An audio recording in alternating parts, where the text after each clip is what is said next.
Kujuranagi de Fukada Koji, rien à voir avec l'animateur un petit peu has-been, c'est nettement plus poétique. On retrouve ici le réalisateur de Love on Trial et on va suivre deux femmes, donc à Nagi, petite ville, petite bourgade même japonaise, qui vont avoir une relation qui va se tisser entre elles, qui est assez subtile. Alors comme souvent avec les films japonais, c'est une poésie à fleur de peau. Dans le non-dit, on va pas être dans l'excès ni dans quelque chose de beaucoup plus visuel, on va être dans le dialogue, dans les échanges, et on va suivre une architecte qui va avoir du coup une relation de proximité avec du coup son ancienne belle-sœur qui vient de Nagi la visiter et qui est modèle, donc elle va la sculpter si vous voulez. Il y a cette idée toujours d'œuvre inachevée et de deux profils de femmes qui peuvent aussi s'attirer d'une certaine manière, puisque l'une d'entre elles a toujours un petit peu foncé en avant et fait ses choix de vie en quelque sorte. On voit autant la ferme que l'architecture, vraiment une vie assez plurielle. Et de l'autre côté, on a un prototype un petit peu différent de personnage puisqu'elle est architecte.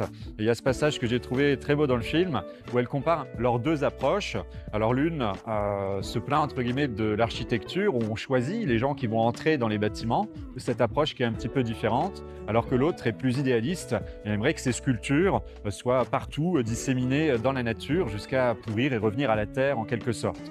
Donc c'est un film qui est très poétique et en miroir, on va avoir quelques scènes un petit peu décalées et surprenantes de deux jeunes garçons qui se découvrent une relation également de proximité, je n'en dirai pas beaucoup plus, et qui vont être beaucoup plus formels dans leur approche.